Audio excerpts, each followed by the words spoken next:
All right, everybody. Welcome to the Contextual Christian Church Bible Study, where today we're going to finish up Isaiah chapter 30 and finish up chapter 31. I'm going to pray it in, so everybody go ahead and bow your heads. Father, thank you for getting us on this Bible study today to get more into context, more into what's going on in Isaiah, the message that you're putting out, whether it be a prophetic message or whether it be a lesson we can take into today's. I pray that it can go through a lesson that we can use for our week this week. Something we can use going into the new year as well. In Jesus' name, amen. Amen. All right, so last time we had almost finished up chapter 30, starting with verse 15.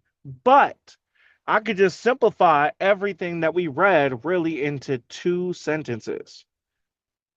Now, as I go into those two sentences, they're literally just going to be as this. One, for those of you that are rebellious against God, of the children of Israel, you're not going to get away with it. You're going to have the punishment, period, point blank. And then for those that are willing to try to get right with God, that there's an opportunity for them. And that really summarizes everything that we read. Going from the first part in verse where is it? In verse 15, for thus saith the Lord God, the Holy One of Israel, in returning and rest shall ye be saved. In quietness, in confidence shall be your strength, and ye would not. So you had the opportunity, you chose no. And then in the secondary part, when we got through to the later verses, where is it?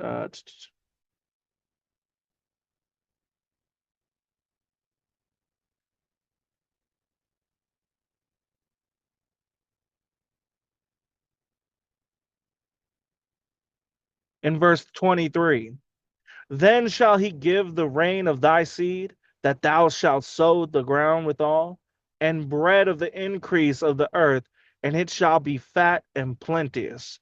In that day shall thy cattle feed in large pastures. The oxen likewise, the young asses, the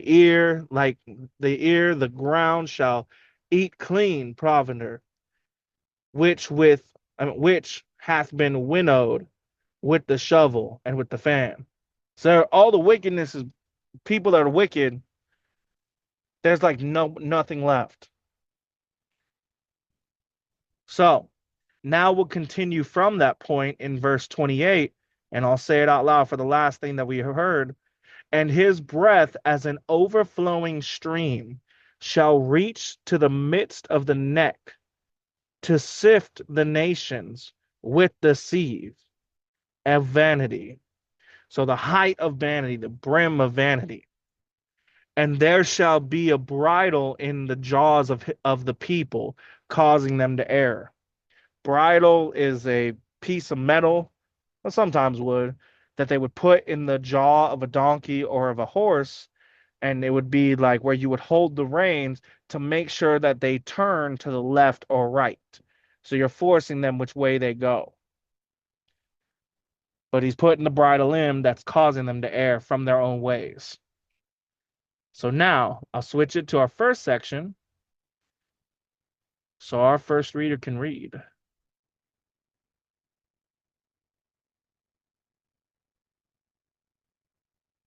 And go ahead, Charles, when you're ready. All right, I'll be reading Isaiah chapter 30, verses 29. Well, I'm gonna just finish out Isaiah chapter 30. We finishing out this chapter. Verse 29. Ye shall have a song, as in the night when a holy ceremony is kept, and So many? gladness of Saul. Was that Salmony? Or was that Spell no? it. Solemnity. Solomony. Solmany. Think like solemn, solemnity, or no, solemnity. Solemnity. Okay. When a holy solemnity is kept. Don't emphasize so much at the end, like solemnity. Solemnity. Okay. There you go. And gladness of heart, as when one goeth with a pipe to come into the mountain of the Lord, to the mighty one of Israel.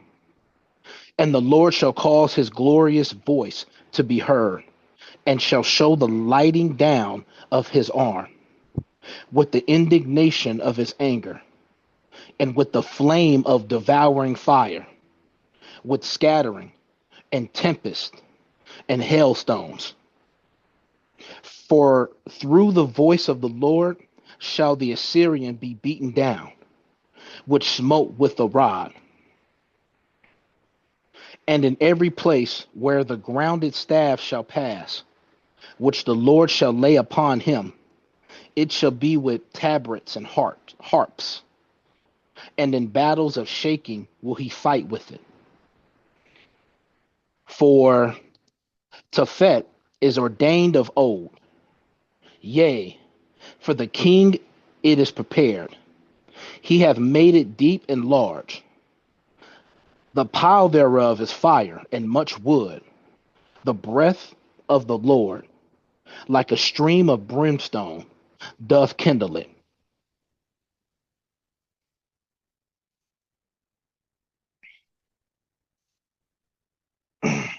Starting off, even though it's talking about like a song in the night and song and gladness and sounds like celebration kind of thing Gladness. going. Verse 29, ye shall have a song as in the night when a holy psalmody is kept, and gladness of heart as Solemnity. when Solomon Solomon is kept, and gladness of heart as when one goeth with the pipe to come into the mountain of the Lord. You got What the I was trying. glad part of it, but you gotta. What does solemnity mean? Let me go back. Because This you was change. The the. whole thing has changed because of that. I was just about to bring that up. So this, which I'm about to. This would Okay, be well, Charles, the. let me say this.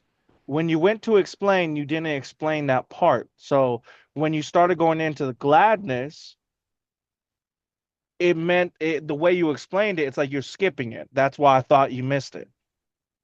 Do you see what I'm saying? Okay, yeah, I see what you're saying. So you may have been right in your point, like you were gonna get to it, but the way you went about to get to it is what made me think you weren't. Yeah. Oh, let me try it again. I get where you're coming from. Mm-hmm. So when he's talking about, well, because what I was gonna do before explaining it was bring up well, let me bring it up. Solomony, Not um, Solomony. Solomony, Solemnity. Solomony, Solemnity. Solemnity. Solemnity. There we go. Solemnity There you is go. kept with glad. It kept. The holy solemnity is solemnity is kept with glad. Kept. When you're talking about having a song as this, that's just like the psalmody is a time where people are coming together, like a happy, not a no, it is a Not happy time where Salmony. Hold on. You're going too fast for your own accuracy. Solemnity. Solemnity. solemnity, Solemnity. Solemnity. solemn The M solemnity. is like silent. Like when or the N is silent. So like when you say the word solemn, it's spelt with the N, but that is not how you pronounce it. The N is silent. It's the M that makes noise. So solemnity. Solemnity. Or you might hear somebody say solemnity.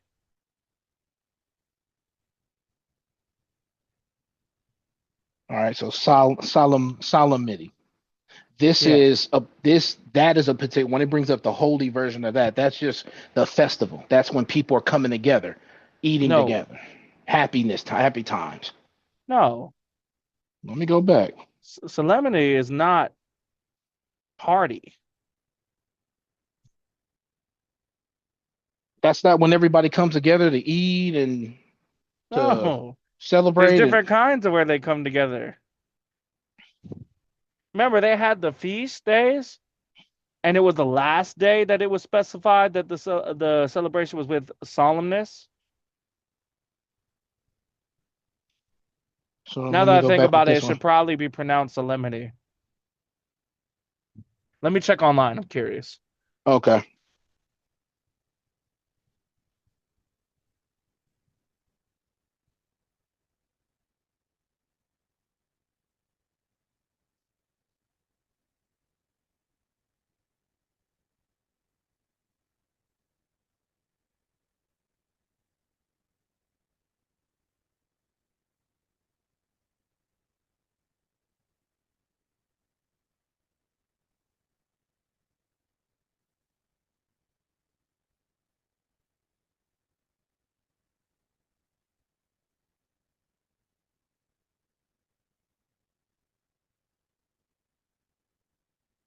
Oh, I forgot. I got to put phonetic, not that. I put pronunciation. That's a different thing.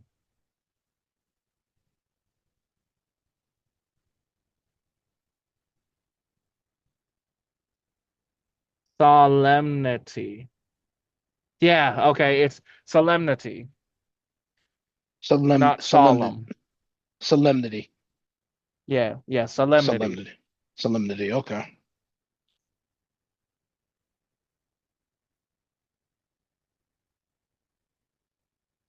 But yeah, no, the so if that's not the holy solemnity, huh?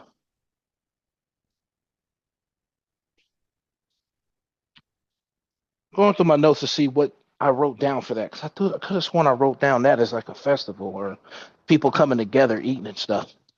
Ooh, then you wrote it down wrong because that's never what I said was. You have to think about the word solemn. Where have we heard the word solemn used before? And I give this solemn prayer. Solemn is more like somberness. You said sunburn. Say that word again. Somberness. Somberess. Or I might have added an E. Go to the Now what is dictionary for the Bible, for the word.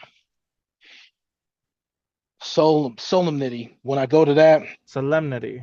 solemnity, Strong's definition: a festival or a victim thereof. You see that? A festival or a victim thereof. So are we talking about a high flying festival where everything's all excitement? Well, no, not Did when you you read use from the that. Strong's Concordance or did you read from the BDB? Strong's. When you go to go to the word from the Strong's, it'll say festival or victim thereof. Feast day, sacrifice. Can you see the same thing I'm seeing on the Strong's? Yeah. Festival, sacrifice, solemn feast. No, it doesn't just say feast, it says solemn feast. Remember, the parentheses are to give you context for the word it's using. A Hmm. festival or a victim thereof. And it puts in parentheses solemn feast day. Or victim therefore, not thereof. Therefore. Sorry about that. Yeah, victim therefore. So go on the internet and look up the word solemn.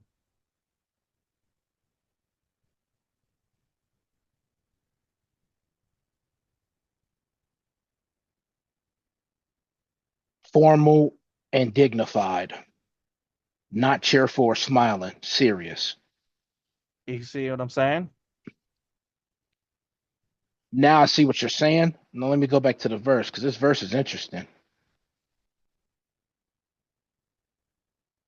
Before let me try to say this word right. Ye shall have a song, as in the night when a holy solemnity is kept, and gladness of heart, as when one goeth with the pipe You did it to again. come We into just looked the it up. Solemnity, sol- not solemn. I said it solemnity. wrong. Remember, we looked it up. Solemnity There you go.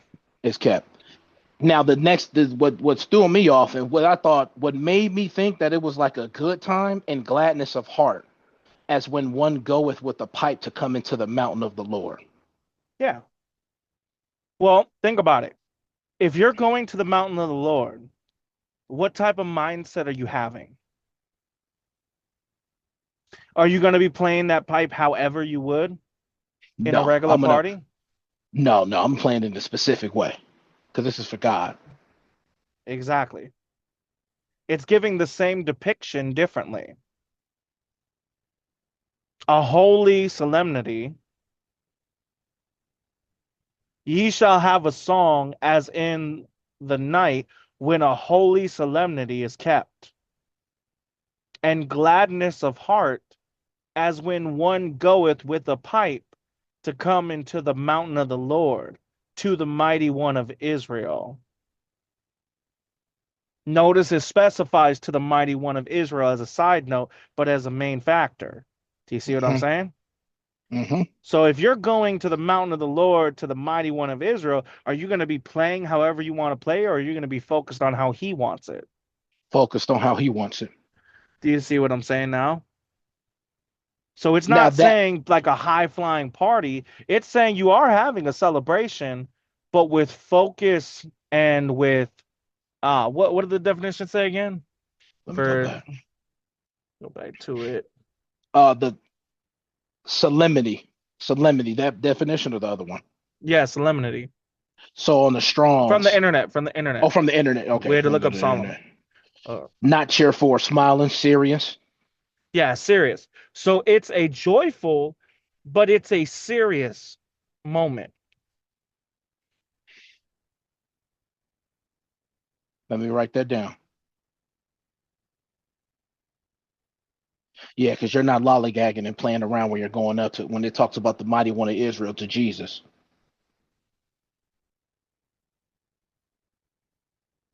Can you hear me? Yeah. Was I wrong for saying that or? Wait, you said that one more time?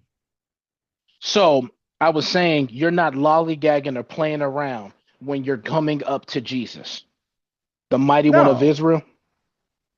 No, no, no, no, no, no.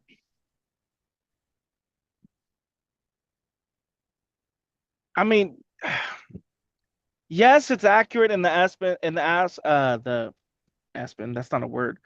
In the aspect of the solemnity, but it's not accurate in the celebration part. Because are you going to be having fun when you're celebrating? Yeah, you can be serious and be with a gladness of heart, right? Right. I'll give you a perfect example.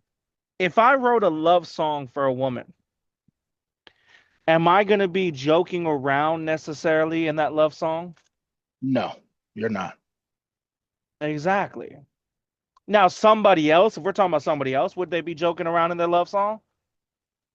Yeah, Yeah, somebody yeah. might. But if we're talking about me, if I'm really writing a love song for a woman, it's serious.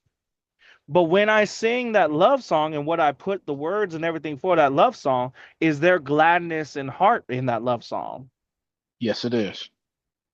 Exactly. So singing a song, piping the pipes, uh, bursting out in song does not necessarily have to be lacking focus. And just because when you say the fun and games, well, that can mean many things. So it is a yes, it's accurate in one side, but also a no, it's not accurate in another. Because if you're talking about you're not no fun and games that you're being serious, well, you're still enjoying yourself, right? Right. So it depends on what you mean by that. So a better way to say it is not to say you're not playing fun and games. It's saying that they're having a celebration with music and festival, but they're having a sober-mindedness with their joy. They're having a clarity with their joy. They're thinking clearly. Or they're keeping God in perspective. Any way if you want to put of thinking clearly, keeping focused on God while including the aspect of the joyous heart.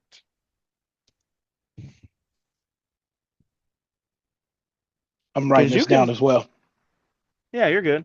Because you can definitely be playing fun and games and still having a focus, right? Hmm. So that's why it's right and wrong. Got it.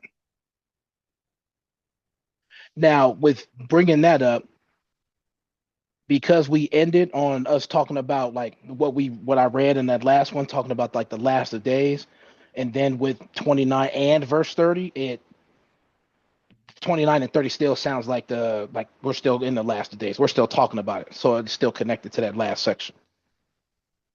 Hmm. Okay. But it's technically connected. It's How did not I say fully it before? connected. Is it same tree, different branch, or no? It's not Yeah, that. Okay, same tree, different same tree, branch. different branch. Got it. And I wanted to make sure I write down with the example you gave me with this. You writing a love song. Yeah.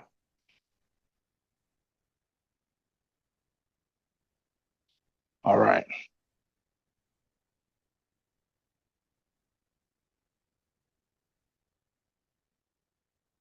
Um. Oh, verse 30. What am I thinking? And the Lord shall cause his glorious voice to be heard, and shall show the lighting down of his arm with the indignation of his anger, and with the flame of devouring fire, with scattering and tempest and hailstones. God showing his power, end of times type, showing his power. When you're talking about scattering, tempest, hailstones, with the indignation of his anger, the flames of a devour or the flame of a devouring fire. That God showing his power, but in the sense of like end time showing his power. Did I say that wrong? Try that one more time. It didn't come through clearly on the phone. Oh, I was saying verse 30 just sounds like end of times, but God showing his power, end of times description. Yes. But I wouldn't. Okay. As far as we know, So I should say possibility or no, because possibility means it's just up in the air. Likely is what you would use here. okay. Because when we've been reading in chapter 30, have we been reading about the end times? Go back We to the got previous section. we got to it in the previous section. But in what way? Oh, him showing his power. So let me go back. Not that verse. Verse 26. Moreover, the light of the moon shall be as the light of the sun, and the light of the sun shall be sevenfold, as the light of 7 days. In the day that the Lord bindeth up the breach of his people and healeth the stroke of their wound. Behold, the name of the Lord cometh from far, burning with his anger, and the burden thereof is heavy.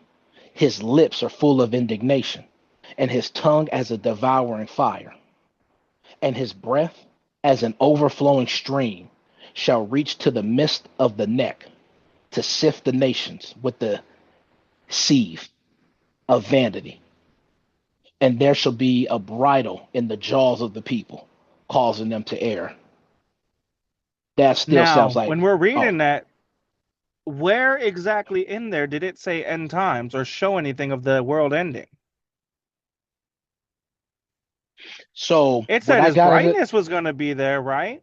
mm-hmm, But did it say that did we read about condemnation or no, we didn't. salvation at all? No, Did we we read didn't. about the end of the world? No, we did not in that particular section. Did I bring up prophetic language or speech in the summary at all? No, I don't think you did. No, no, no, I don't think you did. Do you know why I didn't? Because this is a likely situation, or No, this is a like I was saying based on the what you were reading at the time. If we had something to back it up, we don't have anything to back that up at all. That's up in the air. Just because it says the light of the moon is going to be as bright as the sun and the light of the sun is going to be 7 times brighter, that doesn't necessarily have to be literal. I mean, what were we talking about prior to that? Go back to it. What was the prior to overall that, subject? wasn't the prior to that was the rebellious children of Israel. They're still going to have their punishment and they're not getting away with it. And for those that had those that need the not need, but if for those that are given an opportunity to change, they have the opportunity to change. I think we also got into this was the ensign on that same chapter too.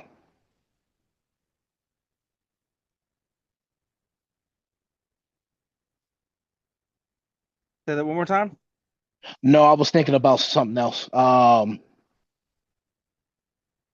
But yeah, that's what I remember what we got into, but I can go back and read. Let's go back. I'm going to go back to verse 19 and I'm going to read down. Mm-hmm. For the people shall dwell in Zion at Jerusalem. Thou shalt weep no more. He will be very gracious unto thee at the voice of thy cry. When he shall hear it, he will answer thee. And though the Lord give you the bread of adversity and the water of affliction, yet shall not my not thy teachers be removed into a corner any more, but thine eyes shall see thy teachers, and thine ears shall hear a word behind thee, saying, This is the way, walk ye in it. When ye turn to the right hand, and when ye turn to the left, ye shall defile also the covering of thy graven images of silver, and the ornament of thy molten images of gold. Thou shalt cast them away as a menstruous cloth. Thou shalt say unto it, Get thee hence. Then shall he give the rain of thy seed, that thou shalt sow the ground withal. Do And you see what I'm bread, saying? So all that is saying is that all you're running away from me, all your pretend hiding is not going to work. And then it brings up the idea of the moon and sun being brighter. What would the impact be of the moon and sun being brighter? you can't hide from that. Those not as many shadows, Do you see revealing a what I'm bunch of hiding saying? places. So you added context that we never agreed was there. We never looked at and saw was there. That's why I didn't Okay. bring up prophetic language in the summary because we don't have any confirmation of it. And what's the one thing we do differently in this church than any other church? Confirm what you're bringing up. Back up what you're talking about. Exactly. And what did you not do? I didn't back it up. Good. Yep. So that's on me. So now So I'll let's have to. retry your explanation from the beginning with 29 to make sure we have it all together. So 29 was what you were talking about, that joyful but serious, keeping God in perspective. When you're talking about the song in the night, you shall have a song as in the night when a holy solemnity is kept, and gladness of heart, as when one goeth with a pipe to come into the mountain of the Lord, to the mighty one of Israel. Like I was just saying, the joyful seriousness when you have this song, and when you have the pipe, the instrument, come into this mountain to Jesus, well, the mighty one of Israel. There's only that one I can back up. There's only one mighty one of Israel. That would be Jesus. And an example you gave earlier with that, a great example was like when you would write a love song. Yeah, it's not gonna be a sad love song. It's gonna be a joyful love song, but you're still gonna be focused in this love song. Exactly. Same with them. There's gonna be happiness, gonna be joy, but they're gonna have that focus, keeping God in perspective.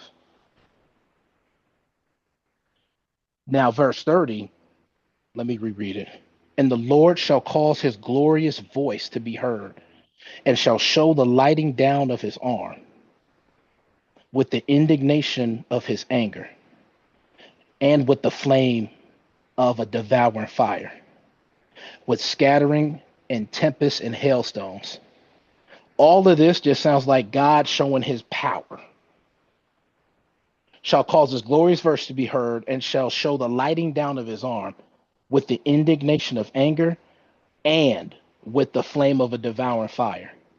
The power that God has. With You sure scattering, that's just showing his tempest, power? hailstones. I'm thinking of Well, that's the only way I'm thinking about it in this moment. If there's another way, let me think Charles, about it. is this you know what you didn't do? What's This is that? why you're screwing up. What are the sections?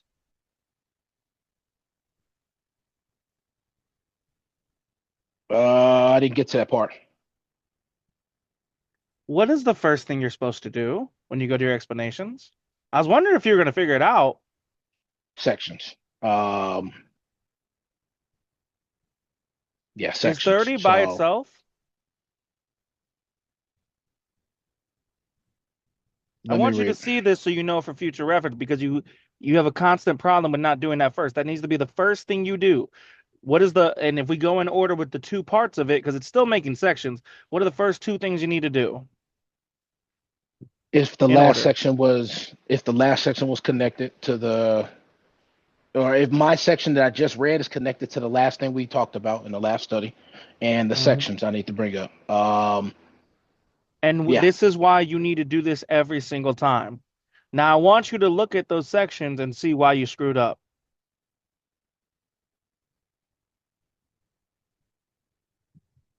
Um,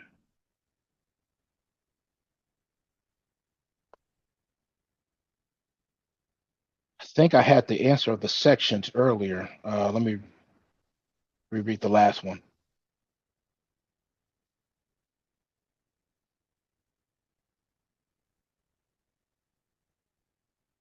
Huh.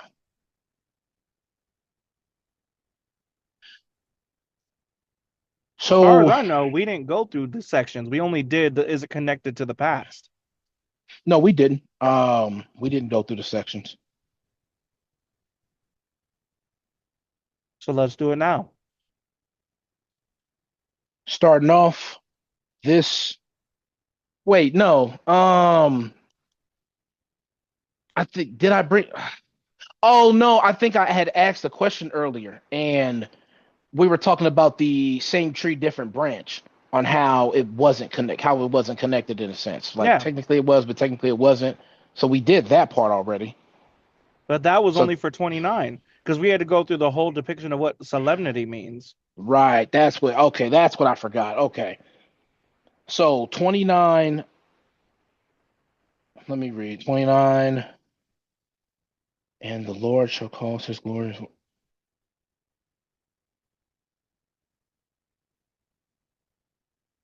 Oh, so 29 I got it as a section. Mhm.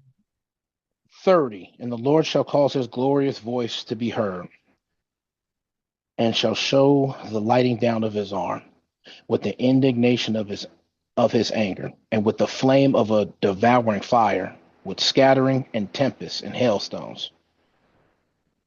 For the voice of the Lord, for because through the voice of the Lord shall the Assyrian be beaten down, which smote with the rod, and in every place where the grounded staff shall pass, which the Lord shall lay upon him, it shall be with tabrets and harps, and in battles of shaking, with he fighting with it. With With he with will with he of shaking will he fight with it. So it's will. And in battles of shaking will he fight with it. Right. Keep going. For Tophet is ordained of old, yea, for the king is prepared. He hath made it deep and large. The pile Hold on, thereof hold is on, hold on, hold on. You did not read that right. You need to pay attention. You said the king is prepared. Is that what it says? you said I said for the king is prepared? Yeah, that's what you said. For the king is prepared. Oh no, for it is. So let me try that again. For Tophet is ordained of old, yea, for the king it is prepared. He hath made it deep and large. The pile thereof is fire and much wood. The breath of the Lord, like a stream of brimstone, doth kindle it. Yeah, 29 I still have as a section.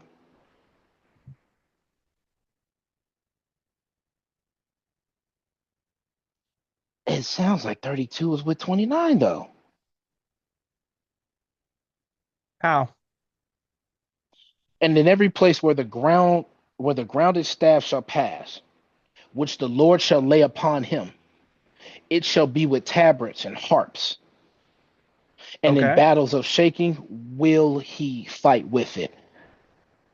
It shall be with tabrets and harps, the instruments. So what?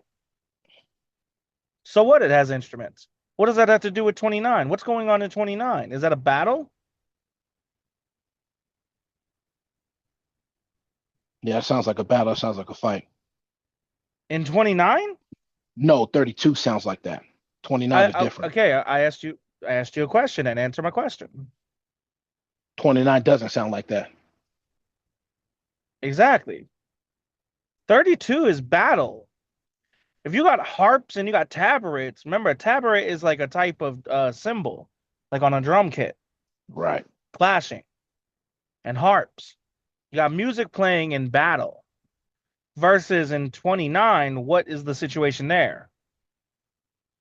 It's a focused celebration on God.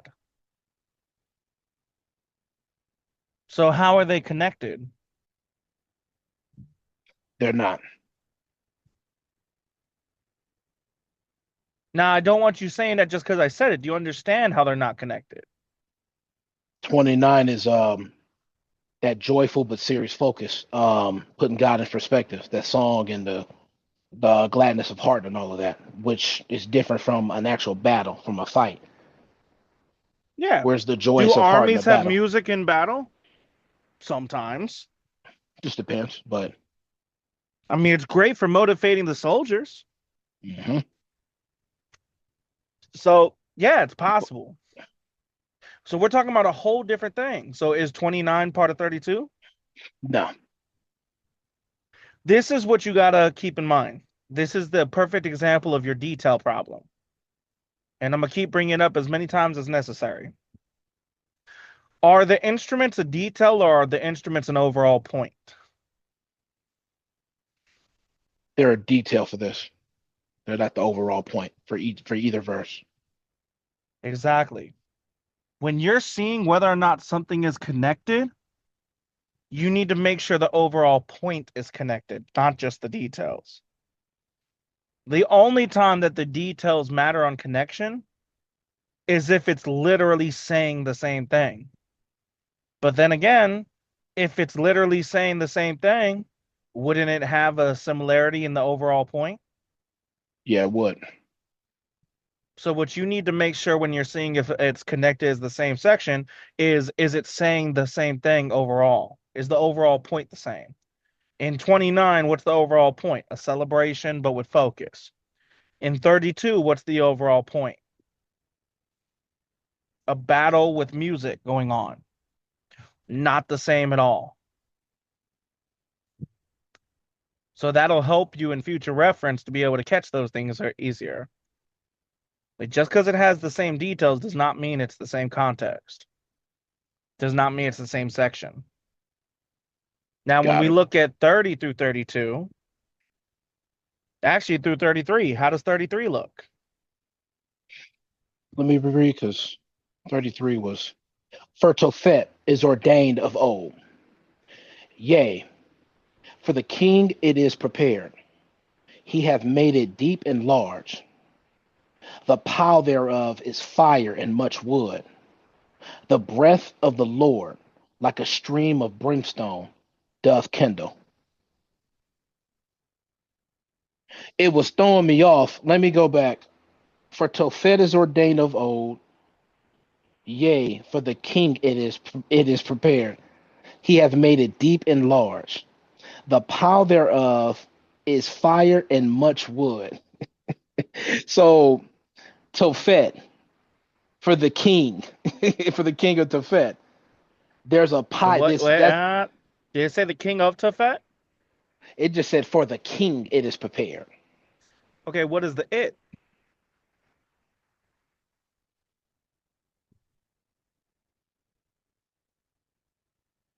Let me go back. For Tophet is ordained of old. Yea, for the king it is. So it had to be Tophet would be the it. Yeah, Tophet is the it. It's not the king of Tophet. Tophet is the it that is prepared for the king.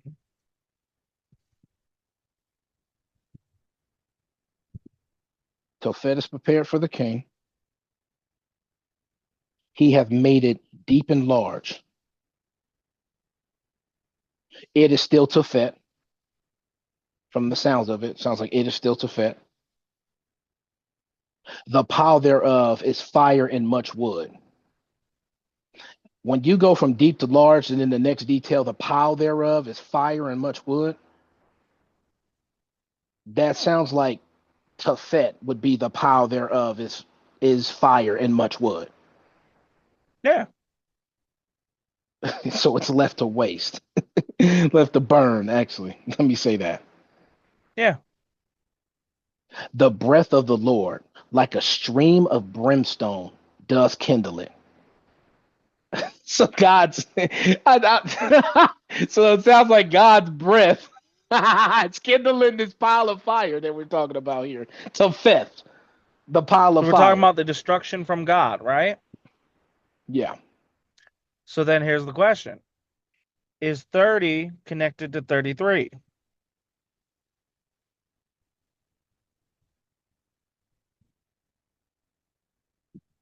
This I have, yes, yes. This I have to say Yes. yes. Because I was that, The, I'm glad you brought that up because I had 30 to 32. It's 30 to 33, actually. They're all connected. exactly. They're all God's destruction of these areas. This is an example where things would be technically not connected. The reason I say say technically not instead of technically yes, when something is technically yes connected, there's parts that connect, but the overall point is separate. When I say things are technically not connected, but they are connected, it means that the overall point is connected. I mean, the overall point is not connected. It is connected, but there are parts that are not. For example, if we went in more detail into Assyria, into their destruction, would Tophet be connected to it? No, No, because we're talking about a whole different place. But because it's just listing names and listing places of destruction, is the overall connected? Yes. yes, So we would say here that it may technically not be connected, but it is connected. Or you could say it is connected, though there are details that are not. because of the overall, in this section specifically, the overall is Exactly. the same. The overall is we're going down the list of God's destruction. Now, we saw the same thing with births and different families. When we're in the same family and we're going down the lineage, does it matter how many verses we go down? No, No, it doesn't. it's still connected. But when we go into a whole different family, is it connected even though we're going down verses of the birth? Yeah, still connected, but it's technically not connected because there is the separation of the family lineage. Do you see what I'm saying? I see what you're saying. So I guess let's stop saying technically and instead say mostly. Mostly connected, we keep as a section. Mostly not connected, we separate. Because the You got it. technically part can get confusing. So like here it's mostly connected, not mostly disconnected. But in 29, that's mostly disconnected. Or Got it. majority. I got you. So, all right. Now that we have the sections to compare, now go back and explain verse 30. But you know what you need to do when you go to explain it, right? Before I explain it, I need to. I already did the section part. Well, I need to read it first before I explain it. Because I'm already forgetting it. Exactly. Once you have the sections decided, read the section by itself to see how it all connects. Okay. And write that as step 3. When you go to explain each section, read the particular section it's connected to. Then go to explain.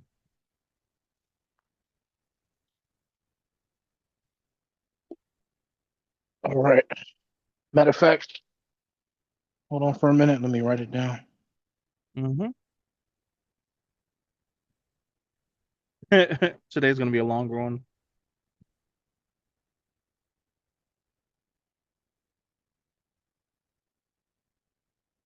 Actually, say majority. Majority sounds better instead of mostly connected.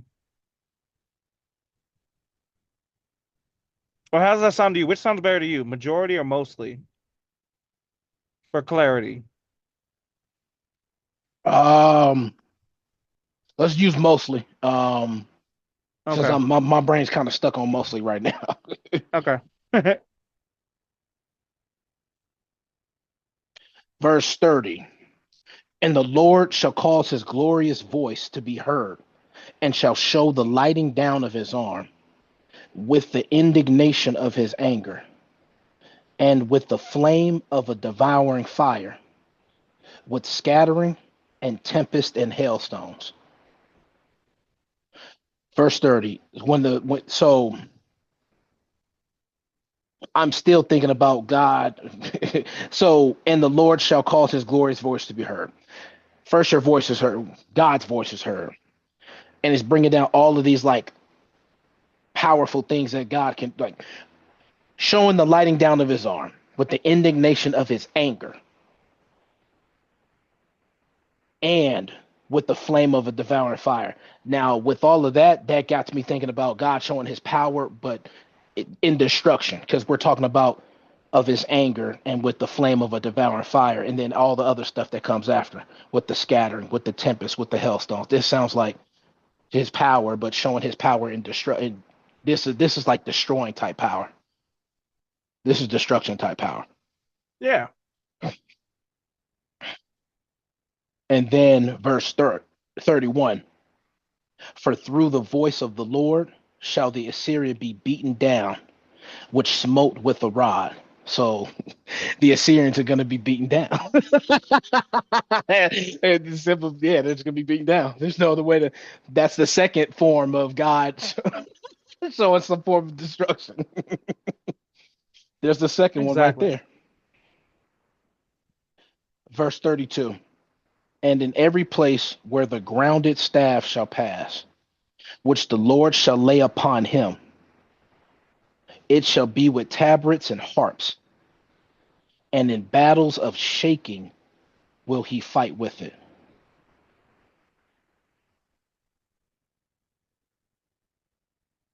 And in every place where the grounded staff, let me double check that.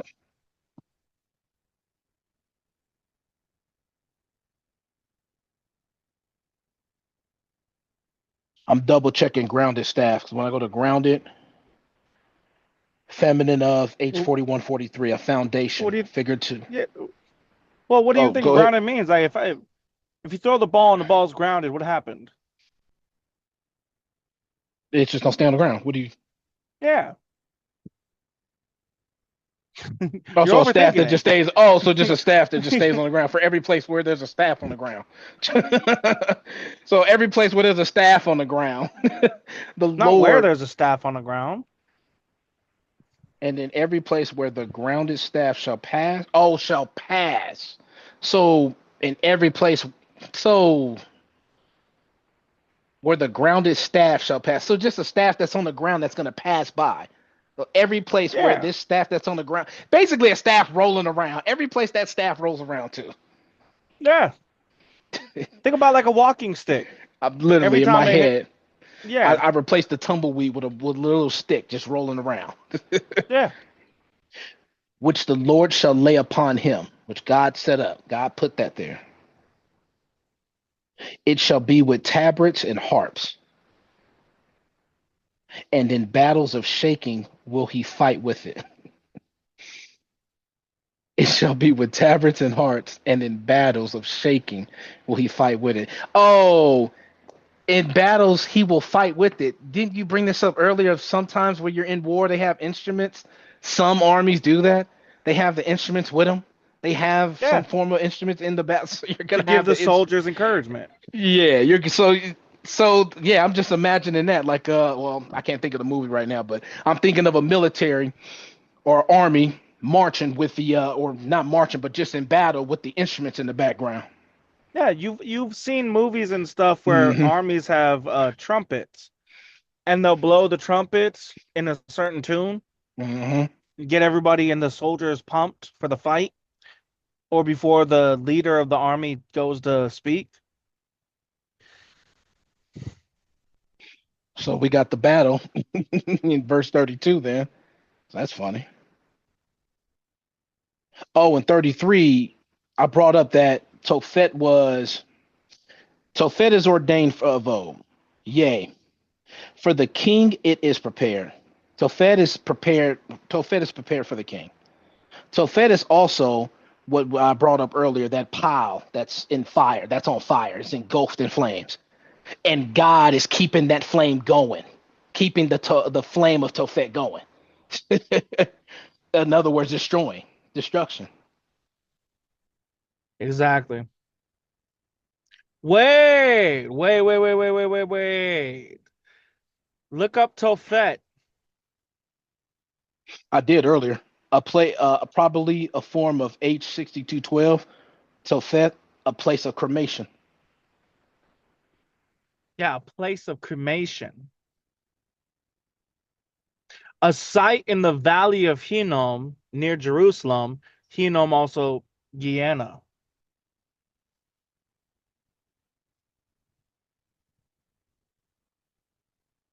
That makes it even funnier. Because what are you doing In when you're other cremating? words, as what it puts online, the first thing that pops up, it's a place where they would do sacrifices of their children and stuff. Remember we read about the children being sacrificed? Oh yeah, they were putting them through the fire, right? Yeah. So, for Tophet is ordained of old. You didn't explain that properly. You're missing something. What does it mean to be ordained of old? Let me go to ordained. When I ordain something, isn't that I'm arranging this thing, I'm setting this thing Yeah. up? So it was Yep. already arranged of old. Let me make sure I go to of old and do this properly. Probably from H853 or H854 and H4136. Heretofore, definitely yesterday, before time. Don't they say this in Harry Potter movies? Oh, it was set up. When you set up is ordained of old, it was set up a long time, like a while ago. There Isn't you that a way go. that? Yeah, I was Yeah. thinking of Harry Potter. This was set up. Tophet was arranged and set up a while ago. That's how I'm gonna say it. Yeah. It was set up to be destroyed a while ago. Good. Interesting. Okay, let me So write that now, down too. did you need to go detail by detail and explain every verse to get the main point of what is here? No, I didn't. Now, You can, and I'm not going to stop you, but I will give you that as a point of correction. If the goal is to explain what we read, did you explain what we read, or did you go more so into details? Just now I did verse by verse, so it was just more details rather than explaining the overall of what we got into. Exactly. So, considering the brimstone, considering the hailstones, the scattering and tempest, the devouring fire, the Tophet, the place of sacrifice where they sacrificed kids, what does it sound like overall is being said in verse 30 to 33? Actually explain it rather than go in detail by detail. Oh, I thought I said it earlier about God's. So overall, it's not what we brought up earlier about God's destruction of all these different places. It's not just that. There's one thing you're missing. Is he destroying random places? These are places he already talked about he was going to destroy. Let me say There that. you go. That's what you're missing. So it's not just destruction of any random places. This is describing the destruction of places he's already arranged in the past that he would destroy. And it's discussing those places. These are not new places and new claims of destruction. These are the same places that have been spoken of at one time or another by God that he would destroy. Hmm. And it's discussing their arrangement of their destruction. Now we've actually explained it properly. Do you see what I'm saying? That's the detail I was missing. I got it, and I Yes, got to work on that because I wasn't going to catch that off the bat. exactly. But you did get it at the end when I was started explaining it. I guarantee you, as soon as I started saying it, you're like, oh yeah, I know where this is going. I appreciate it. Uh, definitely. Now, and today I gave more time than we're supposed to, but that is what it is. We'll do better tomorrow with being less delayed. Any comments or questions as we go to the second section? Now would be the time to raise your hand.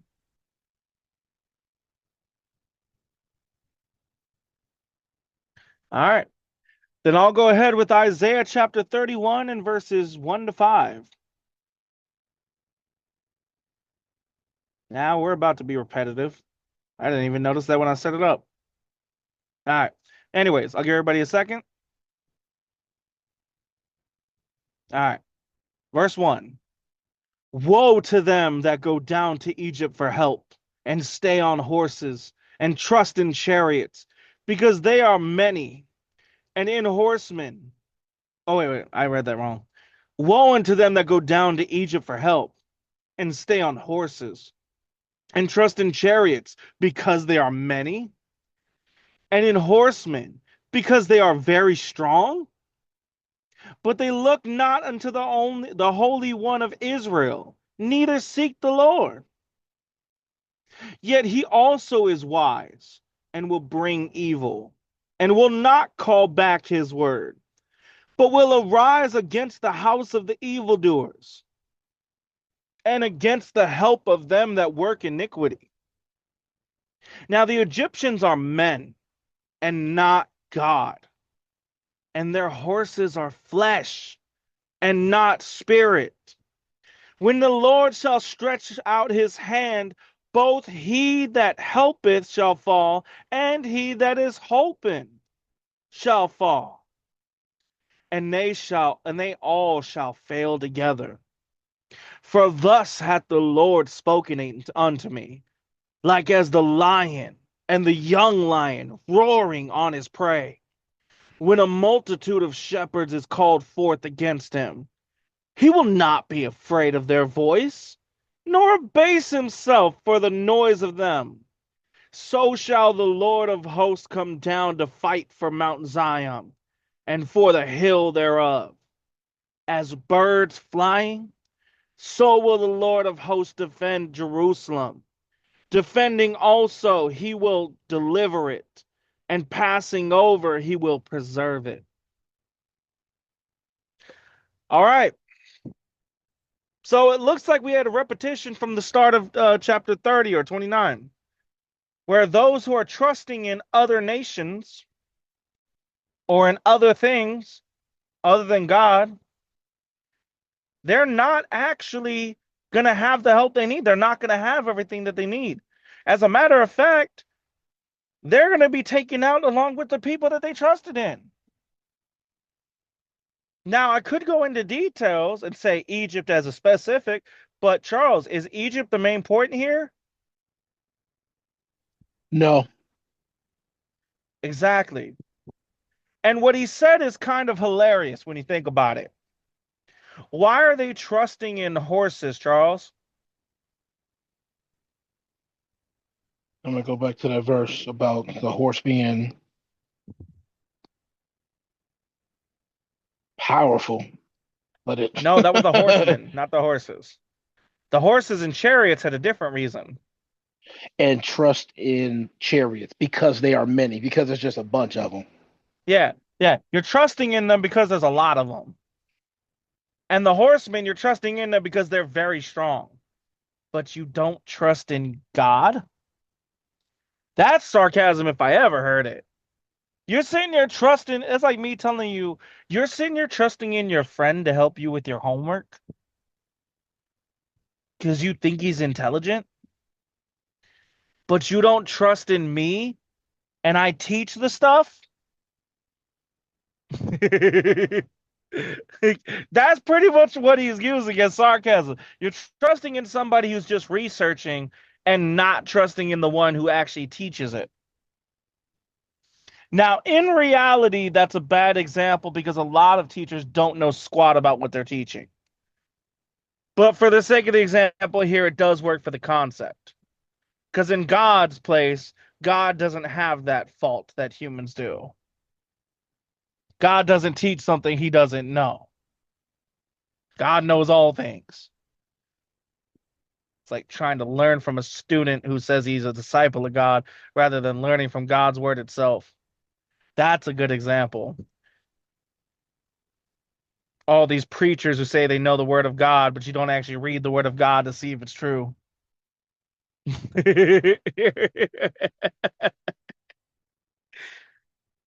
No wonder they got led astray. So, anyways, continuing with the sarcasm. Now, when we go into verse 1, no, it is not connected to the last verses. But yes, it is technically connected because it's connected in the origin of chapter 30, the start of it. We're talking about the same overall subject of those that trust in other things rather than God. So overall, it's connected, but to the last verses, it's not connected. This, I would say, is majority not. Because it has the connection to the origin point from chapter 30, but it's not connected to the last section of what we are reading. So majority not, mostly not connected to the previous section. Does that make sense, Charles? Yeah, that makes sense. I didn't think we were going to go back to that same point. Yeah. Funny as heck. And also, there's a difference here too, because we're not just talking about the destruction. And with that being said, for the sections that are connected, 1 to 3 is connected. 4 is technically connected, but mostly not. And 5 is connected to 4. So we got 2 sections. Because 1 through 3 is talking about the stupidity of trusting in other things rather than God. And 4 and 5 is talking about the punishment of those that don't trust in God. So it's technically connected, but not fully. It's majority not connected. Because even though they're both talking about you need to be trusting God, not other things, 1 through 3 is calling out the stupidity of it. 4 and 5 is talking about the punishment of it. And actually, let me scratch that. 4 is its own section. 5 is a different one. Because 5 is talking about defending the ones who do trust in him. So 4 and 5 are separate. So there's 3 sections in this grouping. 1 to 3, 4, and 5. Because 1 through 3 is calling out the stupidity. 4 is talking about their punishment for the ones that don't trust in him. No. Scratch that. 1 to 4 is together. I forgot about the middle part. When a multitude of shepherds is called forth against him, he's not going to be afraid or abase himself for the noise of them. He's going to come down and fight. So it's still calling out the stupidity of trusting other things. Is what is man going to do? So 1 to 4 is one section, and 5 is a different section. Does that make sense, Charles? Yeah, and I'm writing down that last part with the middle of 4. Yeah. For them that not being afraid.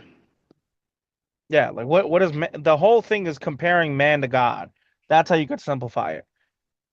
It's stupid to trust in man, and it does so, proving it by comparing man to God. What is man going to do against God?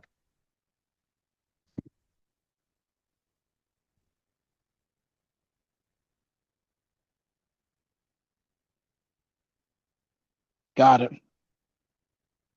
You ever thought about how stupid that line is from Kanye? What's a king to a god? What's a god to a non-believer? Someone all who his can lines. destroy you? Like, I've never thought about All how his dumb lines. that line is, but Yeah, I think about all how dumb all his. This is the same guy who made an album called "I Am Jesus." yeah. So yeah, all his stuff, because he could do so much better, but he's in his own lane. It just hit me. I was like, that's like, because it sounds good to say, what's a god to a non-believer? It's nothing to me. But in reality, if we're talking about a god, he's one who could destroy your life and your soul. Like, he's a big deal to a non-believer. Like, they just don't know it. Like, like what the frick? Like, this comparison to stupidity made me think about how stupid that is. I never realized that till just now. But let's go ahead. So verse 5, yeah. So 1 through 4 is all the stupidity of trusting in man versus God. And how God's so much better, smarter, stronger, every aspect better than man in all aspects. And then 5 is going into about how God will defend those that who are actually following him. And how through his defending them, that's also how he delivers them. And how when he passes over, when he's staying over them, that's when he's preserving them too, which is also has an impact in reverse. Look back to the children of Israel and the way that they've played things. They've played stupid games and won stupid prizes and lost God's protection. But when God is defending you, there's nothing that can come against you without his permission. And if it's coming against you, there's a reason for it. Mm-hmm. And it may not be for your personal good, but it's definitely for the good of those who love God. So, now, any comments or questions as we go to the final section? Now would be the time to raise your hand. Oh, and Charles, remember, when you do get back to doing the setup, when the time comes for that, remember to say that before you start looking. Anybody who has any comments, questions, now be the time to raise your hand, then start switching it. That way, when you get to it, you can, if people had enough time to check it and put their hands up if they want. Okay, got it. All right. All right, for the next But one, I'm not gonna after, read. but let me say this, but not after Okay, you're done. As soon as you start saying it, that's when you look. So, like when I said, all right, now is the time, that's when I started clicking it. And now is the time, if anybody has any comments or questions, to raise your hand. And then I'm already switching it in the middle of that. got it. All right, now go ahead. All right. I'll be reading Isaiah chapter 31, verses 6 to 9. Give it a couple seconds.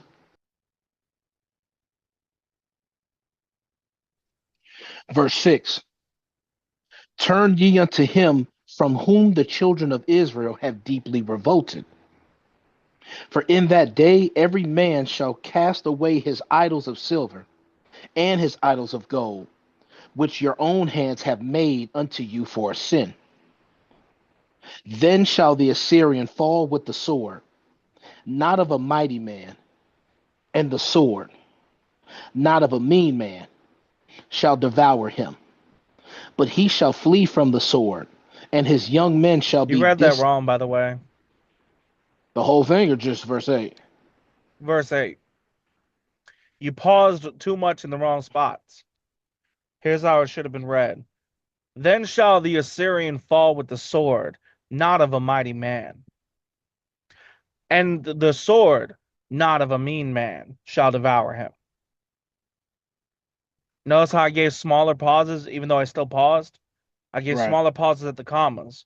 When you read it, you said, then shall the Assyrian fall with the sword, not of a mighty man, and the sword, not of a mean man, shall devour him.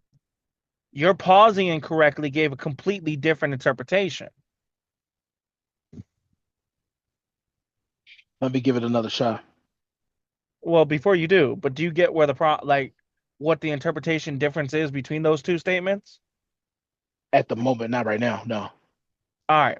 I'm going to read each section by itself the way it should have been paused. Then shall the Assyrian fall with the sword, not a mighty man. So what does that mean? The Assyrian's going to fall by the sword by a weak man. And the sword, not of a mean man, shall devour him. So the sword's going to be devoured, but not by a mean man. It's going to devour him. So not a strong man, not a mean man is going to devour him. First is the way you read it. Then the Assyrian shall fall with the sword, not of a mighty man and the sword. Now we have a contradiction. I would have confused. Yeah, okay. I can get how confusing it is when you do it like that. Because when you read it like that, you just said he's going to fall with the sword, but then said not of a mighty Not man of and the a sword. So he's because of not the falling by the pauses. sword? I've He is or he isn't? contradicted myself just by yeah. I've literally contradicted myself just by. I didn't even notice I read it wrong. So thanks for catching that. Mm-hmm. Let me take a deep breath. Try it again. Verse 8. Then shall the Assyrian fall with the sword, not of a mighty man, and the sword, not of a mean man, shall devour him. But he shall flee from the sword, and his young men shall be discomfited. That a little bit better. That was way better. I Okay. think you need to put a little bit more pause at the semicolon, but that was a lot better than the first time. All right. Having the greater pause there shows the distinction. Got it. So, like when I read it, even as you did, then shall the Assyrian fall with the sword, not of a mighty man, and the sword, not of a mean man, shall devour him. It sounds okay, but I want you to hear it one more time with a greater pause at the semicolon and the fluctuation in my voice. The tone, I mean. Then shall the Assyrian fall with the sword, not of a mighty man. And the sword, not of a mean man, shall devour him. Do you notice how when I'm ending each, it sounds like I'm ending a statement? Yes. When we're Because what going you into the proposing of a question, I raise my vocal tone up at the end because that signifies a question. When I'm reading it, even if it's a semicolon, because sometimes semicolons are in the form of questions, right? right. So whenever I am ending it or saying as a question, I fluctuate the tone of my voice to a higher pitch, not a lower. But whenever I say it as a statement, I fluctuate it down to a lower. just like I did now. I got you. It's a good way to signify both for yourself and others when they're listening if something's a question or something's a statement. Like I'm gonna read it as a question this time, okay? Hmm. Then shall the Assyrian fall with the sword, and not of a mighty man, and the sword not of a mean man shall devour him. See, when I read it like that, I actually change the context entirely. I've now turned it from not of a mighty man, meaning literally not, to when I made it sound like a question, it sounds like a sarcastic question, which means it actually is from a mighty man. Do you see what I'm saying? Just by the fluctuation. Just by that fluctuation makes that difference between if it's a question or not. And the reason we can know it's not a sarcastic question is because of how 6 goes. Turn ye unto him from whom the children of Israel have deeply revolted. That's a statement. Turn away from him. For in that day every man shall cast away his idols of silver and his idols of gold, which your own hands have made unto you for a sin. Again, statement. Then shall the Assyrian. So we look at the and compare the surrounding way of speech. Because in my section in verse 1 through 5, there was a couple sarcastic points, right? Right. But in 6, it looks like that's where we got to the direct point. So we use the sarcasm in verse 1 through 4 to prove the point of how stupid it is, or God did, at least I would say, through the writer. And then in 5 is where it got serious and to the point. God defends the people that are actually following him. So turn away from whom the children of Israel have deeply revolted. Turn away from the ones you're using to revolt. That's how we can know in verse 8 not to read it as a sarcastic question, but rather as a statement, having the fluctuation of our voice when we end it going deeper rather than higher. And that's good for when you're dealing with bosses and when you're trying to make a point through a phone call. Having that fluctuation when you're making a statement helps for clarity. When you go up, it implies a question at the end. When you go down, it implies a statement. There's a affirmation from it, from the tone of the voice. Got it. I think if I remember correctly, that's something that they even teach in like speech classes. Well, it's funny because this is something we do naturally when we're having conversations with people. But when it comes to me reading the Bible, I kind of force it Yeah, out. yeah, yeah. It's because you're looking at the parts of discussion like they're a book instead of an actual person speaking. Yeah. That's one thing that I told you from the get-go that we'll work on later on. We had worked on it a little bit before, but I felt like we had gone too far for your level. So we had to go backwards. Yeah. That's one thing that we'll get to eventually. But yeah, reading it from the perspective of a speaker, that's why I told you to use the idea of Eddie or Chad, whichever works. If it's somebody you're frustrated with, use Chad as the example. If it's somebody you're trying to teach or you're just speaking to in general, use me or use Eddie as the other person you're talking to for your visualization. Got it.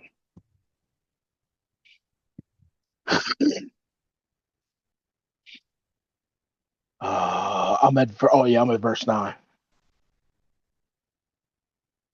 And he shall pass over to his stronghold for fear, and his princes shall be afraid of the ensign, saith the Lord, whose fire is in Zion, and his furnace in Jerusalem. All right. So for mine, starting off, my verse 6 is mm, no, I got verse 6 separate from 5. I Good. could force. I could force, but no, Why? not really. I wouldn't force it because the big difference is verse 5 is talking about God defending those that follow Him. Verse 6, let me reread: Turn ye unto Him from whom the children of Israel have deeply revolted. Turn ye unto towards. So turn ye Yep. towards Him from whom the children of Israel have, because it throws me off when it says it like that. It always throws me off when it says from whom the children of Israel have deeply revolted. That's just giving the detail of Him, correct? Him being God. Yeah. Okay, it the way it's written, just it always throws But me off. here's how But I you want to can, make but you sure. know how to tell, right? To where you're not, so you're more solid in your understanding of it. Let me explain how I got it. So how I got it is from whom the children of Israel have deeply revolted. I was thinking about with all our Bible, well, not all our Bible studies, but who have we been talking about? When the children of Israel went and get revolted, you're rebellious. Who was the rebellious? The children of Israel were the rebellious ones. That's what made me think of God in this hymn part. That's the majority part, but you need one other thing for confirmation, and it's the word him. Him is singular, Yes. God singular. If it was a country, it would have said them, or it would have said the country's name, or they of something to where it's combining them. But him and that they revolted from, you do a process of elimination in your mind. There's only one person who's a singular person that the children of Israel revolted against, and that would be God. Yeah, that's something I got to make sure I work on too. But with the singular part of it had in him, that was the help that I needed because I went just Mm-hmm. strictly off of it. The children of Israel have deeply revolted. Well, because they've revolted against different nations, right? Hmm. But him is not a nation. Him is a singular. It's a singular person. Exactly. Exactly. So, There would have been more details to specify for a nation. and that's the difference between 5 and 6. 5 is just talking about God defending those that are following Him. 6 is talking about turn to God. What we would tell other people. Exactly. So 1 through 4 was talking about it's stupid to trust in man. You should be trusting in God. 5 is how God defends his people. And 6 is, yeah, so turn to God. Which I have that as a separate section from 7 as well. So let me say that separate from 5, this own section. So verse 6 is one section. Mhm. Verse 7, for in that day every man shall cast his idols of silver and his idols of gold, which your own hands have made unto you for a sin. Then shall the Assyrian fall.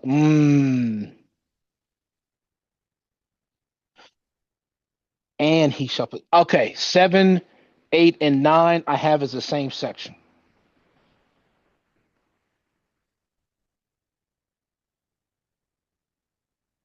So verse 6 is one section.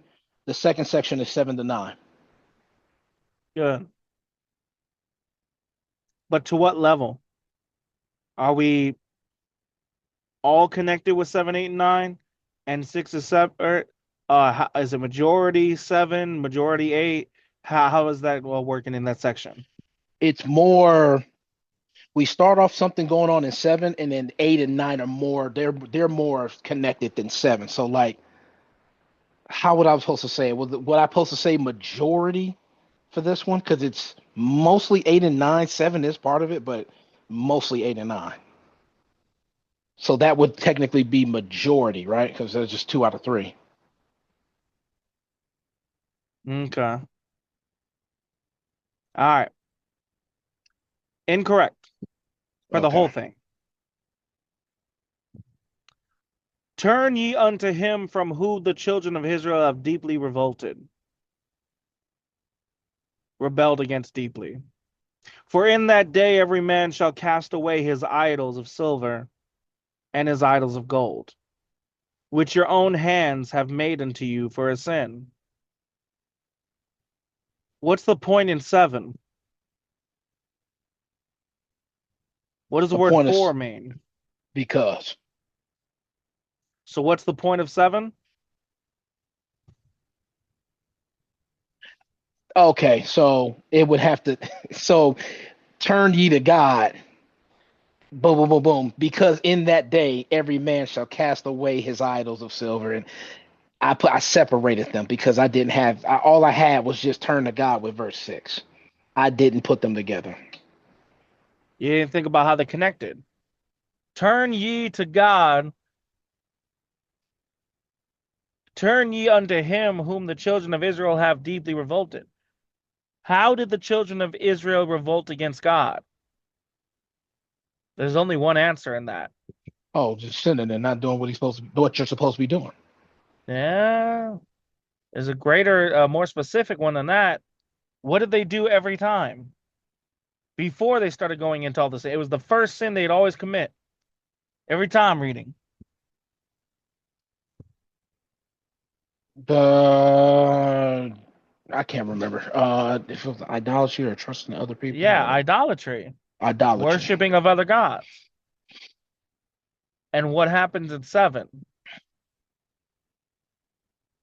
Because in Every that man's day, going to cast every away.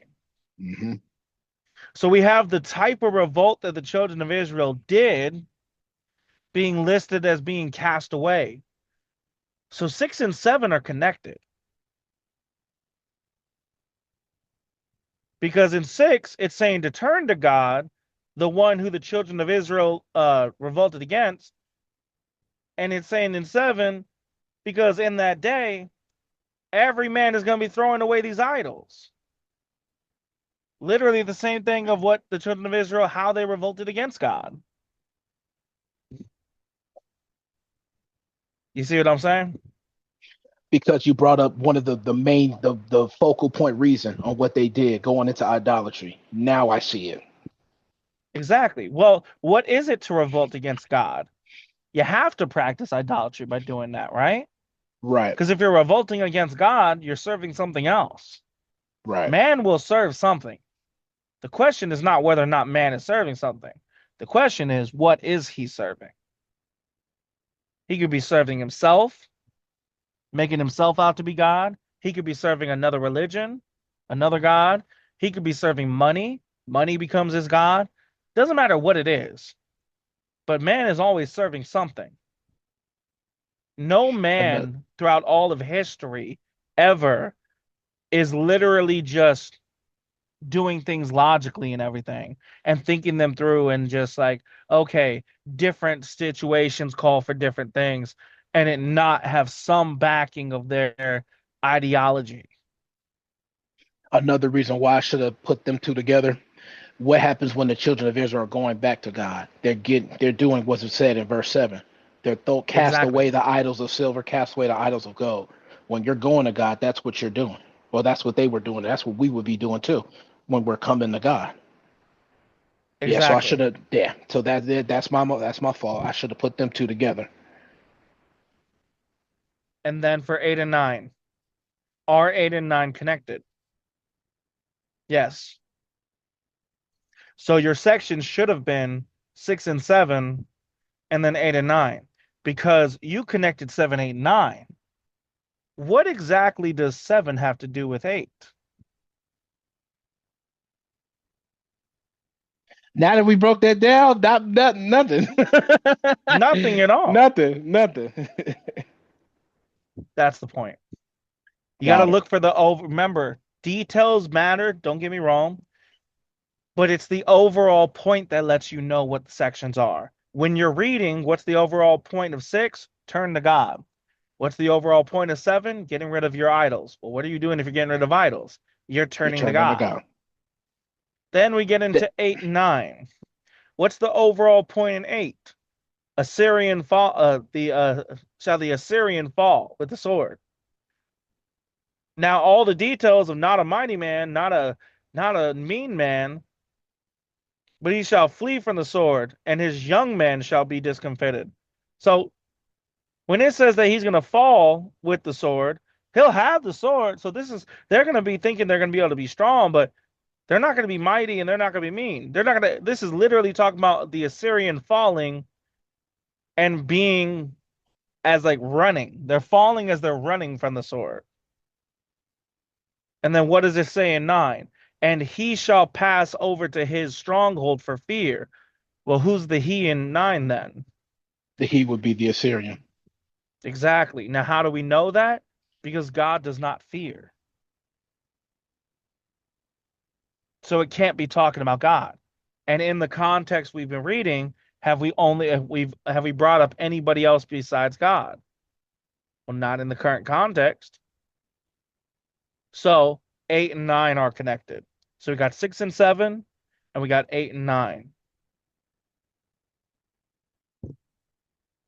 Do you see how we got that confirmation? Mm-hmm.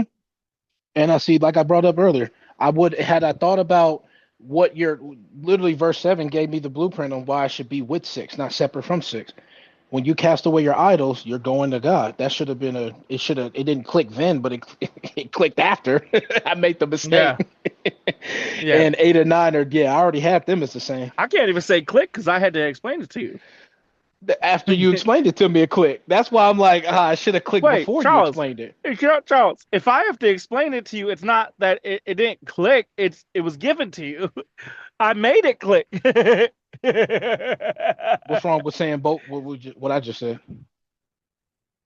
Because if you say something to me and it still doesn't make sense, you see what I'm saying? Because then when you'll say something and then I'll say, give me an example. It hasn't clicked yet.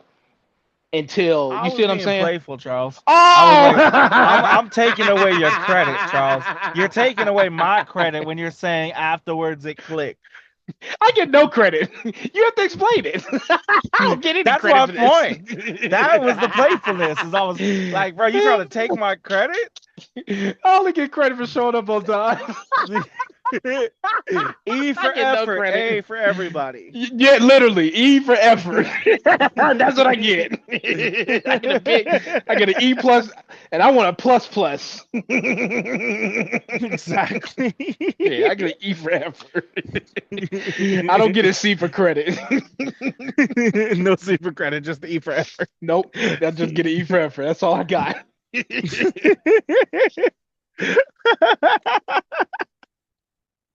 Oh man.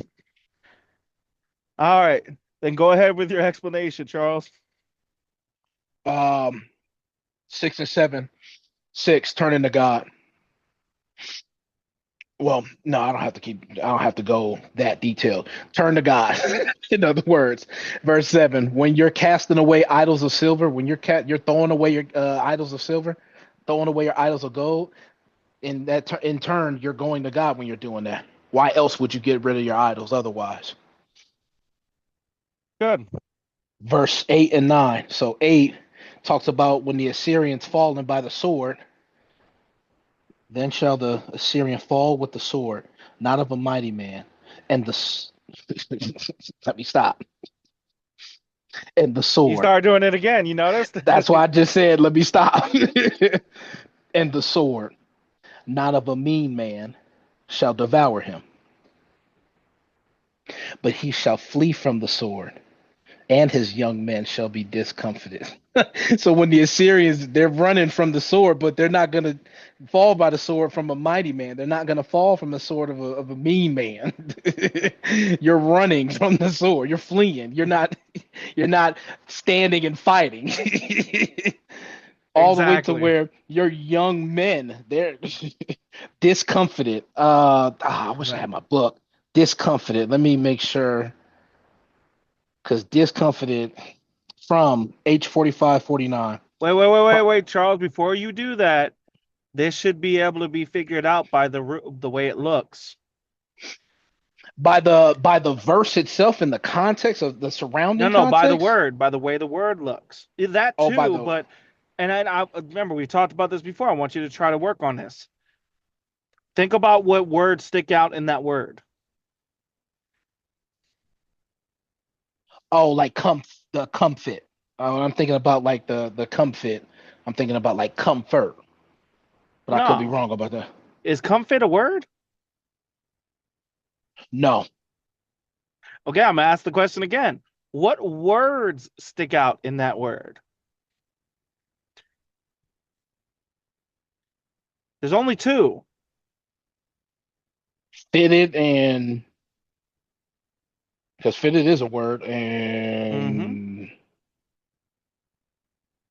well, dis, but that's all I can Yeah, think. DIS and yeah, fitted. dis. Yeah, dis and fitted. So what does it mean if something's fitted? Something's fitted. It's on you, like snug. It's the right fit, right? What happens if you dis something?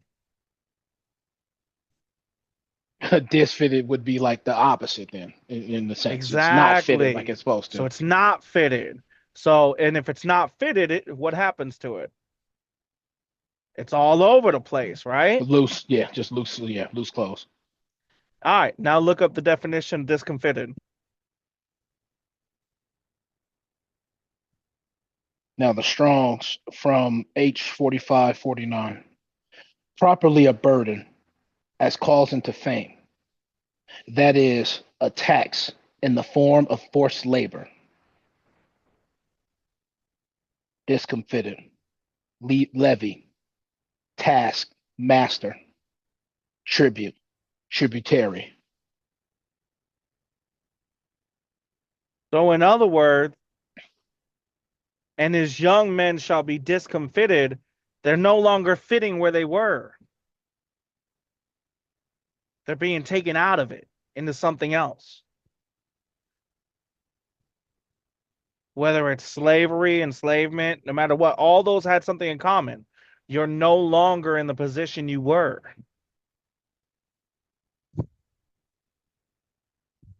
Writing this down. If you want to use another word that means the same thing, displaced also means the same thing. Displaced.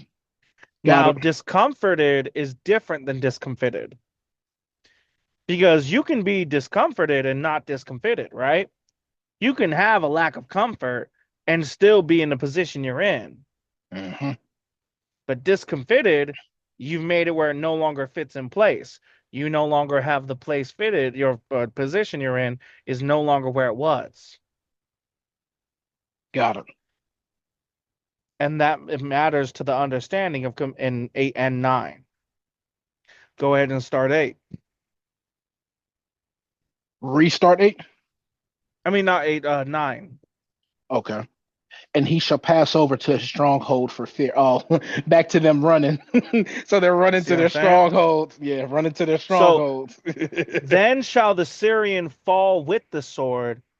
So he falling with the sword, not of a mighty man. So you have a sword, you're supposed to be ready for battle, but you're not even falling from the sword, not from a mighty man, not from no, you're fleeing from the sword. So here you're supposed to be a soldier, you have a sword,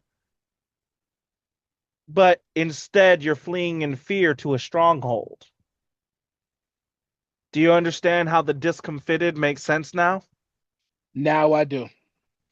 Now that we got the definition of discomfited, going with 9, because with with 9, I understood them running away, but discomfited helps understand it even more. It helps Exactly. confirm it as well. Let me say that it helps confirm it as well.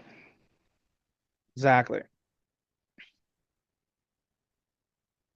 So All with right, so go ahead with the yeah, overall explanation for 8 and 9. overall the Assyrians are they're running, and it keeps running, running. They're running away. They're not standing and fighting. They're running from the sword. Right. Running from the sword, going and the place that they go to, their stronghold. They're gonna be fearing there, but. Well, not even they're going to be feared there. They're going to run to their strongholds and be in fear. Them, the princes. Exactly. Yeah. No, I'm not gonna bring the extra details up. Yeah, that's them running away from the sword and running away hiding, tucking the tail. That's the overall, really. Now, one side detail, I know you wouldn't be able to figure it out, so I'm just going to give this to you. Whose fire is in Zion and his furnace in Jerusalem. That can be looked at as two ways. One, that they're different because a fire and a furnace are two different things and used differently. A fire just burns, But a furnace is a controlled burn. So if we're talking about showing the differences, the furnace in Jerusalem, a furnace is what's also used to purify metals. So that could be a reference to purification, which if we're talking about Jerusalem, where does the Bible talk about, as many times as we talked about the end of the end times, where does all the people who are ready to go to God but are still alive with Jesus go? To Jerusalem.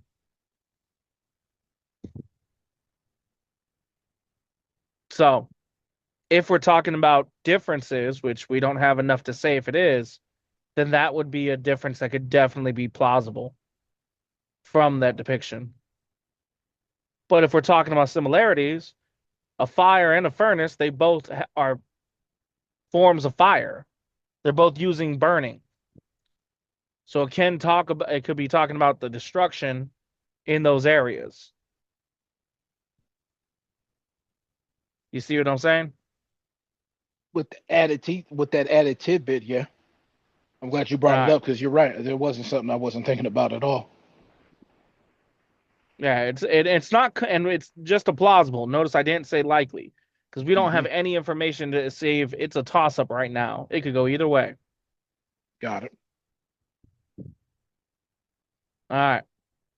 Now then, do you have any comments or questions about the whole section before we pray out the Bible study portion? Now would be the time to raise your hand.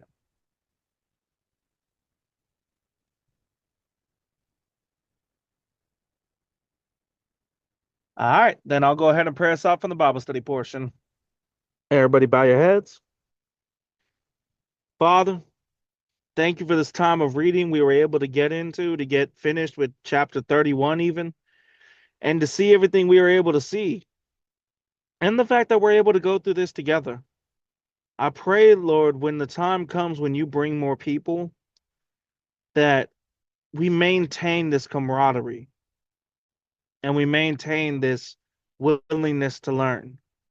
That anybody that comes in, that eventually they'll come in and they'll be faithful to you and strive to learn and grow.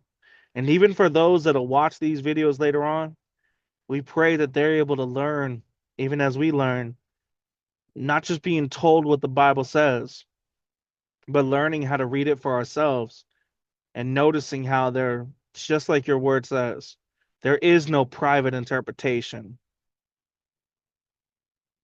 So when we try to do private interpretation, it's because we're withholding information, either adding to the word or taking away, because everything is super simple except for some of the prophetic language, like in Revelation. But even amongst that, we don't say something confirmed that we don't have confirmation for. And in that, there is no division or personal interpretation made. And so we thank you and we pray to stay like that and to grow like that. Let our church never be stagnant. I'm not just talking about in our personal lives, but I pray for growth in membership. That by the time next year, December rolls around, I pray, Lord, if you're willing, that we would have 15 people on this Bible study that are consistent every single day, just like we are. And I know you can. God, I pray and give thanks for it if you're willing. In your Son's holy and precious name, Jesus Christ Yeshua. Amen. Amen. All right. Now on to the Bible listening portion. Tonight's Bible listening is Proverbs chapter 9 to chapter 25. Again, that's Proverbs chapter 9 to Proverbs chapter 25. Let me know when you got it. Got it. All right. And last night's listening was from Psalm chapter 24, 124 to Proverbs chapter 8. And Charles, go ahead with what stuck out to you, and I'll go ahead with what stuck out to me after. Man, Proverbs has that's probably more in the next one than I do on this one. I'll just do Proverbs 3. Did you do Proverbs 3? No, I did Proverbs 1, but I guarantee we have the same number, though, if I'm I thinking did right. 12 to 14. Nope, never mind. I thought you were going to do the 3, 5, and 6 like people do. I'm gonna read it after this, but it's just three verses. Proverbs chapter 3, verses 12 to 14. For whom the Lord loveth, he correcteth, even as a father the son in whom he delighteth. Happy is the man that findeth wisdom, and the man that getteth understanding. For the merchandise for the merchandise of it is better than the merchandise of silver, and the gain thereof than fine gold. This is I hope I didn't bring this up before, but when I think of this makes me think of all the Bible studies we've done. And I think to myself, man, I'm glad I'm getting the understanding. I'm glad I'm getting the proper context. And I'm glad I could take time separate from Bible study to look into more just biblical stuff. What's the evidence? The shroud for Jesus, Noah's Ark. Some of the countries that are banning different, like they're banning different places for people to like archaeologists can't look at certain things in certain countries because it's Yeah. probably going to prove the one true faith correct, and they know it is, and they're preventing it. And these conversations, more people. I won't say more people are having it. I'm just more focused on that now, more than being focused on being this rich guy. The Yeah. focus is not there for the riches. The focus is more on how can I learn better, grow better, be better, and anything I can find when it proves God, I want to bring it up. Because now I'm having conversations with Chad, and if I have a conversation with him, the next time I see him, I can shut him down. Oh man, Charlie, you were actually right on that thing you brought up. I actually did the Good. research on it this time, like Noah's Ark. He looked into it and he was like, "You were right." I was like, "Well, thank you." Oh, he looked into the um, Noah's Ark thing? he looked into the Noah's Ark thing. I looked into that for weeks. After I saw that YouTube video, I was like, "Oh, Yeah. I need to look into that." Now, we don't really argue with Sodom and Gomorrah. Like before it was like he was in disbelief, but then as he looked into it, he was like, I see the similarities between the Sodom and Gomorrah and the Bible. I'm like, no, no, no. That's what happened. There's no similarity. Yeah, like This you is what literally. actually happened. No, we're not doing the similarity thing. No, this is what actually happened. But the more conversations I'm having with him, the more he's You know starting what to you could open. tell him in a situation like that? Go ahead. You know what the difference between coincidence and evidence is? I wrote it down on one of my papers. It's two If it's things. got multiple instances and if you're willing to accept it. Yeah. That second part, he's not there yet. But there was a Yeah. time where I thought he never would be, but now I think I can. I'm slowly trying to get him there. Hey, that'll be Yeah, great. hey, that would be amazing. It Could you would be amazing. imagine him from being living the bisexual lifestyle? Oh wait, he was bisexual, right? Right. Yeah, living the bisexual lifestyle to being faithful to God and what kind of It would. testimony that is. Oh, it would be amazing because I always assumed it couldn't happen. But the more conversations I'm having with him, the more I'm starting to realize this And could be a thing. who used to tell you to stop that? Stop what? Who used to tell you stop looking at it like it can't happen? It it may need something outside of you, but if it's in God's will, it'll happen. Anything is Hmm. possible. Anything is possible. Anything is possible. Because that's It when I was. remembered the joke when I said that, and I was like, anything can happen. And you're like, what the I frick hate is that that? show. I hate that. I forget it, and then you remind me. That Yeah. stuck in my head. What made it worse was the day you told me somebody wore. I was somewhere. I don't know where A I shirt that was, said, and yeah. somebody. It was a black dude. He walked in, and I pointed at the shirt. He was Of like, "You course like it the was a shirt?" black dude. I looked at him, and I was like, "Oh, I want to lay you out right now. I want to." Ooh, I'm so mad Because when I it just saw. It. He's like, "You like the the shirt?" day after. I should rob you. Well, it's like the situation with Thomas, and then the day after we have the whole Literally. 13 out of 17 verses. Like I love the way God times things. And then the Bible study after that. Yeah, and the worship service after that. Two worship services in a row that had to do with the same thing in different Yeah, aspects. Funny yeah. as heck. Anything could happen. But go ahead. What do you got to say on it? And Okay. yeah, you were the one that said it. Let me say, before you go in, you were the one that told me that. You were the one. You were right. Yeah. So what I was gonna say on your section is that it brings up about a father who delights in his son corrects him. If you don't correct your son, you don't love your son. And when I come and correct you guys, I would not have love for you guys if I would like, or my love would be a false love if I'm sitting here and I don't correct you, sometimes even harshly if needed. Like I don't want to do that. I'd rather just we be able to chill, but things pop up and things happen. There are times that I do things wrong. So it's like if we make mistakes, we make mistakes. So that was just part of it. All right, now for mine. You ready? Go for it. Proverbs chapter 1, verse 5 and 6, which is different than what I bring up normally. Normally, what stands out to me in Proverbs 1 is the part where it talks about laughing at calamity. But this part stuck out to me for a very interesting reason. So in 5 and 6, when in 5, it's I could go back further.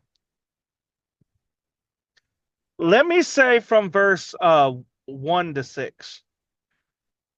I'll have to change that in my writing because 6 is where it really wait, it would help if I'm in the right chapter.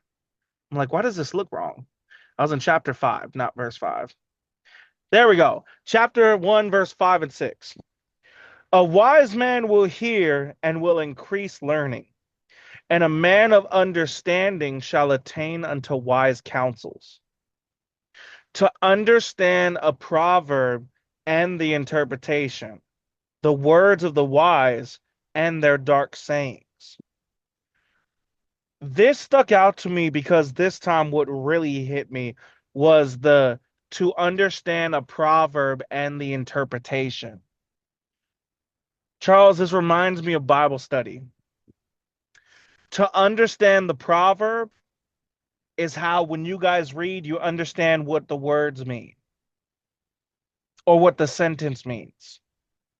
But to understand the interpretation is when you understand the point that's being said, not just the words used, the context that's being given, not just the words used.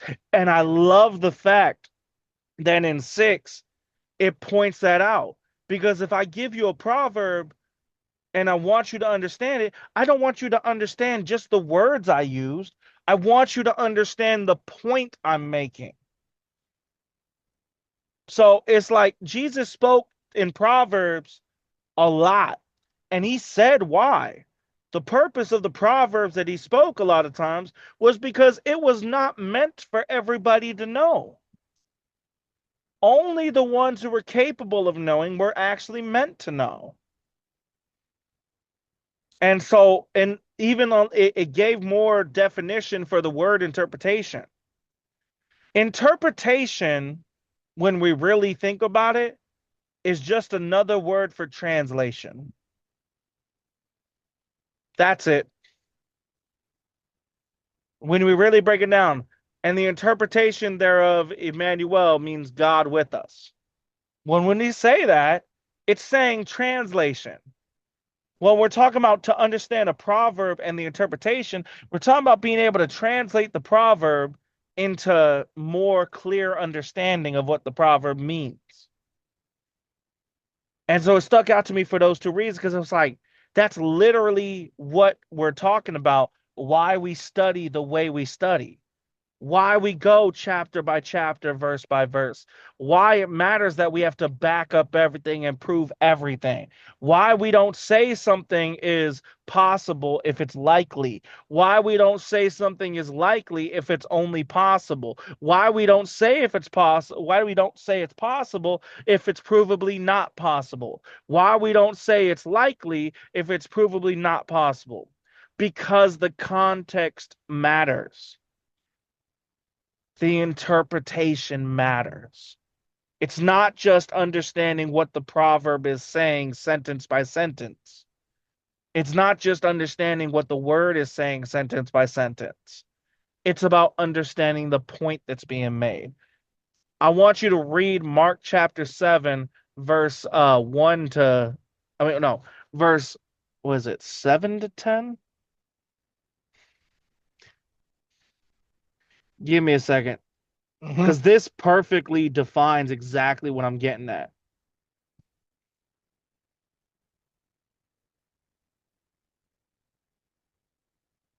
Mark chapter 7, verse 5 to 8. Actually, no, not 5 to 8, 5 to 13. Mark 7, 5 to 13. 5 to 13. All right. Yep. Verse 5. Then the Pharisees and scribes asked him, why walk not thy disciples according to the tradition of the elders, but eat bread with unwashed hands? He answered and said unto them, well hath Isaiah prophesied of you hypocrites, as it is written, this people honoreth me with their lips, but their heart is far from me. Howbeit in vain do they worship me, teaching for doctrines the commandments of men. For laying aside the commandment of God, ye hold the tradition of men, as the washing of pots and cups, and many other such like things ye do. And he said unto them, full well ye reject the commandment of God, that ye may keep your own tradition. For Moses said, honor thy father and thy mother, and whoso curseth father or mother, let him die the death. But ye say, if a man shall say to his father or mother, it is Corban, that is to say, a gift by whatsoever thou mightest be profited by me, he shall be free. And ye suffer him no more to do aught for his father or his mother, making the word of God of none effect through your tradition, which ye have delivered. And many such like things do ye. Exactly. So now this is how this relates. Understanding the proverb